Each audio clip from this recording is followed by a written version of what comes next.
সংগ্রামী সালাম গ্রহণ করবেন। আজ বাংলাদেশের জন্য একটি কালো অধ্যায়, হৃদয়স্পর্শী দিন। আজ গোপালগঞ্জে দখলদার ফ্যাসিস্ট সরকারের পেটোয়া বাহিনীর নির্মম তাণ্ডবে মৃত্যুবরণ করেছে দীপ্ত সাহা, রমজান আলী সহ আরও অনেকে। আহত হয়েছে শতাধিক। হাসপাতালে মৃত্যুর সঙ্গে পাঞ্জা লড়ছে অনেকে। এখনও সন্ত্রাসী বাহিনীর তাণ্ডবে প্রতিরোধ অব্যাহত রাখার চেষ্টা করে যাচ্ছে মুক্তিকামী মানুষ।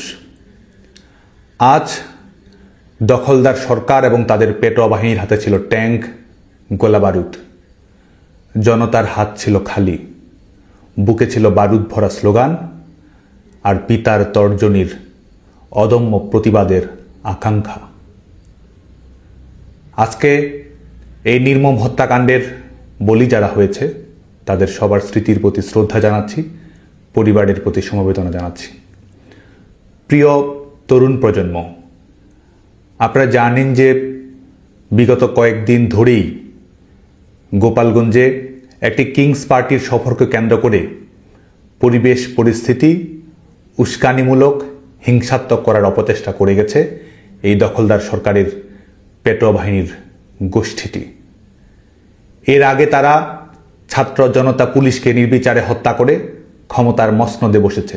ক্ষমতার মসনদে বসে হত্যাকারীদের ইন্ডেমনিটি দিয়েছে এবং গোপালগঞ্জ অভিমুখে তাদের ঘোষিত কর্মসূচির নাম পদযাত্রা থেকে হয়ে গেছে মার্চ টু গোপালগঞ্জ। তারা সদম্ভে ঘোষণা করেছে জাতির পিতা বঙ্গবন্ধু শেখ মুজিবুর রহমানের সমাধিসৌধ দুমড়ে মুচড়ে দেওয়ার। তারা ঘোষণা করেছে মুজিববাদ মুর্দাবাদ নাম করে জনগণকে মাটির সঙ্গে মিশে ফেলে দেওয়ার ঘোষণা তারাই দিয়েছে। তারই প্রেক্ষিতে উস্কানিমূলক পরিবেশ তৈরি করে দখলদার সরকারের পেটোয়া বাহিনী এবং বেসরকারি সন্ত্রাসী গোষ্ঠীকে লেলিয়ে দিয়েছে গোপালগঞ্জের মানুষের বুকে। উস্কানিমূলকভাবেই তারা এই পরিস্থিতির সূচনা করেছে।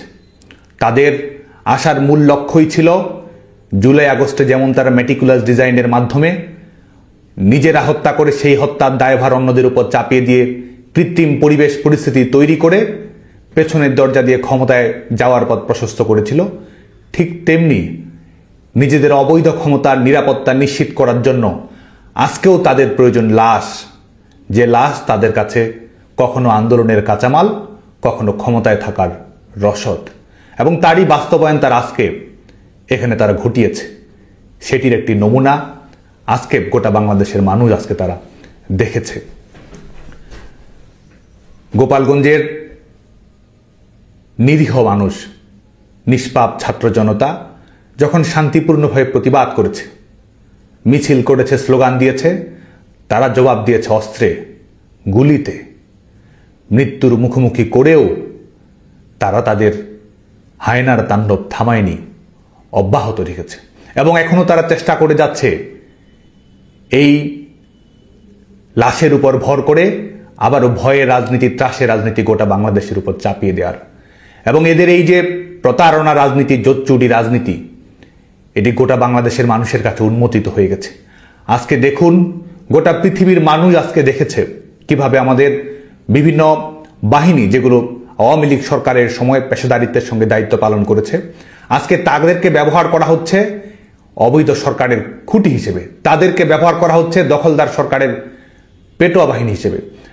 আজকে সরকার যন্ত্রকে ব্যবহার করা হচ্ছে কিংস পার্টির পৃষ্ঠপোষকতার জন্য, এবং সেই নমুনায় আজকে গোটা পৃথিবীর মানুষের সামনে উন্মোচিত হয়েছে যখন আমরা দেখেছি যে সমস্ত সন্ত্রাসী গোষ্ঠী, পেশাদার বাহিনীকেও লেলিয়ে দেওয়া হয়েছে সাধারণ মানুষের উপর আক্রমণ পরিচালনা করার জন্য।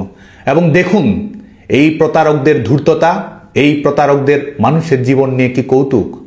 মায়ের কোল খালি করে এদের হৃদয়ে কখনো কান্না জাগে না। মায়ের কোল খালি করে এরা ক্ষমতায় আসা, ক্ষমতায় থাকার পাটিগণিতের হিসেব অঙ্ক কষে। এবং আজকে গোপালগঞ্জ থেকে শুরু করে গোটা বাংলাদেশে এই নমুনে আমরা দেখতে পাচ্ছি কি ভয়ানক ধূর্ততা, প্রতারণা এবং জঘন্য মিথ্যাচারের রাজনীতি এদের। আজকেও কত মায়ের কোল খালি হয়েছে, কত বোন ভাই হারিয়েছে। আজকে তাদের নির্মম তাণ্ডবে গোটা পৃথিবীর মানুষের লাইভ অডিও ভিডিওতে হত্যাকাণ্ডের শিকার হয়েছে। তারা হত্যা করছে, অথচ হত্যাকারীরাই প্রতিবাদ করছে। তারা হত্যা করছে, তারাই আবার দেশবাসীকে ব্লকেট করার আহ্বান জানাচ্ছে। তারা হত্যা করছে, এই কিলাররাই আবার ভিকটিম কার্ড প্লে করছে, এবং এটি করেই জুলাই আগস্টের মঞ্চ তারা প্রশস্ত করেছিল। এটি করেই আজকে এদের ক্ষমতার সীমা পরিসীমা এরা বাড়ানোর চেষ্টা করছে। বাংলাদেশের শিক্ষার্থীদের প্রতি আহ্বান থাকবে, আপনারা যে কোনো রাজনৈতিক দল পছন্দ অপছন্দ করতে পারেন, কিন্তু বাংলাদেশের তারুণ্য সবসময় গণতন্ত্রের পক্ষে থেকেছে, মুক্তিযুদ্ধের পক্ষে থেকেছে, গণতন্ত্রের অঙ্গীকারের পক্ষে থেকেছে। দলমত নির্বিশেষে জাতির পিতা বঙ্গবন্ধু শেখ মুজিবুর রহমান বাংলাদেশের তারুণ্যের হৃদয়ের প্রতিধ্বনি। এই প্রতারকদের সম্পর্কে আপনারা সচেতন থাকবেন, গিনিপিগ হিসেবে যেন তারা আর আপনাদেরকে ব্যবহার না করতে পারে। এরা সেই প্রতারক যারা বলেছিল বঙ্গবন্ধুর বাংলায় বৈষম্যের ঠাঁই নাই, তারপরে আন্দোলনকে নিয়ে গিয়ে এমন জায়গায় গেছে যেখানে তারা স্লোগান দিচ্ছে গোলাম আজমের বাংলা বলে। এরা সেই প্রবঞ্চক ধূর্ত গোষ্ঠী যারা আপনাদেরকে দাবিয়ে রাখতে না পারার বঙ্গবন্ধুর অমীয় বাণীর কথা বলে আবার তারাই ধানমন্ডি 32 নম্বর ঘুরিয়ে দিয়েছে। এরা সেই প্রবঞ্চক গোষ্ঠী যারা আপনাদেরকে বলেছিল মুক্তিযুদ্ধের বাংলায় বৈষম্যের ঠাঁই নাই, এবং তারপরেই তারা মুক্তিযুদ্ধের সমস্ত স্মৃতি, অর্জন, অঙ্গীকার, বীর মুক্তিযোদ্ধাদের অপমান অপদস্থ তারাই করেছে। এরা আপনাদেরকে চাকরির কথা বলেছে, আজকে গোটা বাংলাদেশের সরকারি বেসরকারি খাতে চাকরি নেই। কলকারখানাগুলো বিপর্যয়ের মধ্যে পড়ে গেছে। মেধার কথা বলেছিল, আজকে কোটার ভিত্তিতে তারা নিয়োগ দিচ্ছে। আজকে বাংলাদেশের মানুষের স্বাভাবিক মৃত্যুর গ্যারান্টি পর্যন্ত নেই। মানুষের নিরাপত্তাহীনতা চূড়ান্ত পর্যায়ে পৌঁছেছে। দেশ শুধুমাত্র ললেস নয়, এই দেশটি আজকে এক ধরনের সিকিউরিটিলেস রাষ্ট্রে পরিণত হয়েছে। এই দখলদার সরকার বাংলাদেশের মানুষের নিরাপত্তা দিতে পারছে না, বরং দখলদার সরকার সমস্ত রাষ্ট্রযন্ত্র এবং তাদের বেসরকারি পেশাদার সন্ত্রাসী গোষ্ঠীকে লেলিয়ে দিচ্ছে মানুষের উপরে। মানুষ প্রতিবাদ করতে চাচ্ছে, শান্তিতে থাকতে চাচ্ছে, তাদের উপর তারা নির্বিচারে গুলি চালাচ্ছে, মব লেলিয়ে দিচ্ছে। এই দখলদার সরকারের প্রধানতম মব স্টার হচ্ছে ফ্যাসিস্ট ইউনূস, এবং এই ফ্যাসিস্ট ইউনূসের রিমোট কন্ট্রোলে বিভিন্ন জঙ্গি গোষ্ঠীর সহায়তায় তাণ্ডবের মাধ্যমে, সহিংসতার মাধ্যমে এরা ক্ষমতার বৈধতা তৈরি করার চেষ্টা করছে। হুমকির ভাষায় বাংলাদেশের মানুষকে এরা নিস্তব্ধ করে দিতে যাচ্ছে। দেশব্যাপী এরা কবরের শান্তি প্রতিষ্ঠা করেছে। সবার প্রতি উদাত্ত আহ্বান থাকবে, আসুন আমরা ঐক্যবদ্ধ হই গণতন্ত্র পুনরুদ্ধার করার জন্য। আসুন আমরা ঐক্যবদ্ধ হই মুক্তিযুদ্ধকে রিক্লেইম করার জন্য। আসুন আমরা ঐক্যবদ্ধ হই আবারও বিজয়ের প্রশ্নে বাংলাদেশের মানুষের জাগরণের জন্য। আজকে আহ্বান থাকবে আইন শৃঙ্খলা রক্ষাকারী বাহিনী, বাংলাদেশ সেনাবাহিনী সহ বিভিন্ন প্রতিষ্ঠানের প্রতি।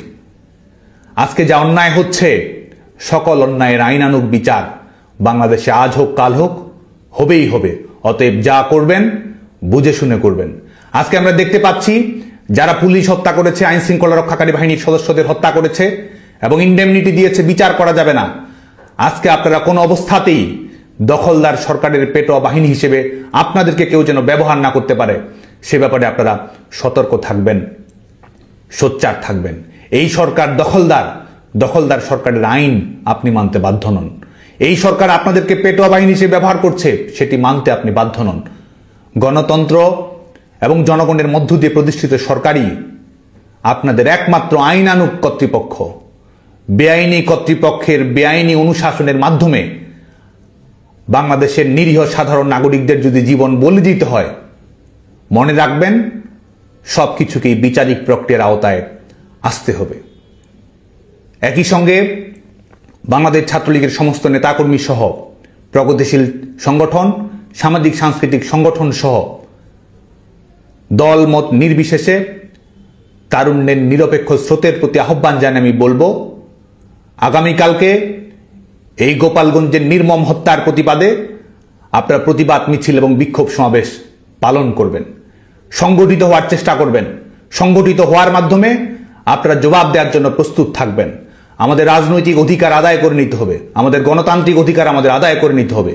এই দেশকে যারা কুক্ষিগত করেছে, নাগরিকদের উপর যারা সীমাহীন হত্যালীলা চালাচ্ছে, আমাদের নারীরা যেখানে বের হতে পারছে না, প্রত্যেক মুহূর্ত ধর্ষণ, খুন কিংবা নিপীড়নের শিকার হচ্ছে, বাংলাদেশের নাগরিকদের আত্মমর্যাদা, স্বস্তি, নিরাপত্তা যারা কেড়ে নিয়েছে তাদের জবাব দেওয়ার জন্য আমাদেরকে প্রস্তুত থাকতে হবে, ঘুরে দাঁড়াতে হবে, লড়াই করতে হবে এবং একই সঙ্গে বিজয় ছিনিয়ে আনতে হবে। আমাদের চূড়ান্ত লক্ষ্য এই দখলদার সরকারের বিদায় ঘটিয়ে বাংলাদেশে গণতন্ত্র পুনরুদ্ধার করা। আমাদের চূড়ান্ত লক্ষ্য আবার মুক্তিযুদ্ধের অঙ্গীকারের ভিত্তিতে বাংলাদেশের সমস্ত রাজনৈতিক দল কর্মকাণ্ড পরিচালিত করবে সেটি নিশ্চিত করা। আমাদের চূড়ান্ত লক্ষ্য জাতির পিতা বঙ্গবন্ধু শেখ মুজিবুর রহমানের আদর্শ এবং সংগ্রামে উজ্জীবিত থেকে ন্যায়ের প্রশ্নে অটল থাকা, অন্যায় অবিচারের বিরুদ্ধে রুখে দাঁড়ানো, লড়াই করা। আজকে সমস্ত মুক্তিকামী তরুণদের প্রতি সেই আহ্বান জানিয়ে এবং একই সঙ্গে আমাদের আন্দোলনকে ক্রমান্বয়ে শক্তিশালী করে আমাদের লং মার্চ টু যমুনা ঘেরাওয়ের প্রস্তুতি আমাদের গ্রহণ করতেই হবে। কারণ লড়াইয়ের মাধ্যমে এই সরকারকে ঝেঁটিয়ে বিদায় করা ছাড়া বাংলাদেশের জনগণের সামনে কোনো অপশন নেই। জনতার চাওয়াই আমাদের লক্ষ্য, গণতন্ত্রের স্বপ্ন পূরণ করাই আমাদের অঙ্গীকার। আজকে তারা গুলি করে এপিসিতে করে স্থান ত্যাগ করতে পারে। আমরা শহীদদের উত্তরাধিকার, ঘাতকের নই। যারা ঘাতক তারাই সশস্ত্র তাণ্ডব চালিয়ে হত্যা করে এপিসিতে নির্বিঘ্নে পালিয়ে যাওয়ার চেষ্টা করতে পারে। কিন্তু আমাদের জীবন উৎসর্গ করা রাজনীতির মাধ্যমেই আমরা আমাদের ন্যায্য অধিকার, বাংলাদেশের জনগণের ন্যায্য অধিকার আমরা প্রতিষ্ঠিত করব। গুলি করে আমাদের আন্দোলন বন্ধ করা যাবে না, কারাগারে বন্দি করে আমাদেরকে স্তব্ধ করা যাবে না। আমাদের ন্যায্য অধিকার আমরা আদায় করেই ছাড়ব। বাংলাদেশে গণতন্ত্র আমরা প্রতিষ্ঠিত করব। দখলদার ফ্যাসিস্ট সরকারের বিদায় আমরা বাংলাদেশের মাটিতে নিশ্চিত করব। আপনারা সবাই যার যার জায়গা থেকে ঐক্যবদ্ধ থাকবেন, রুখে দাঁড়াবেন, প্রতিরোধ করবেন। আমাদের যেসব নেতাকর্মী, ভাই বোন, বন্ধু এদের নির্মম তাণ্ডবের শিকার হচ্ছে তাদের প্রতি খোঁজখবর রাখবেন, সংবেদনশীল থাকবেন, শান্তিপূর্ণভাবে আমাদের সংগ্রামকে এগিয়ে নিয়ে যাবেন। সবাইকে আবারও শুভেচ্ছা। জয় বাংলা, জয় বঙ্গবন্ধু।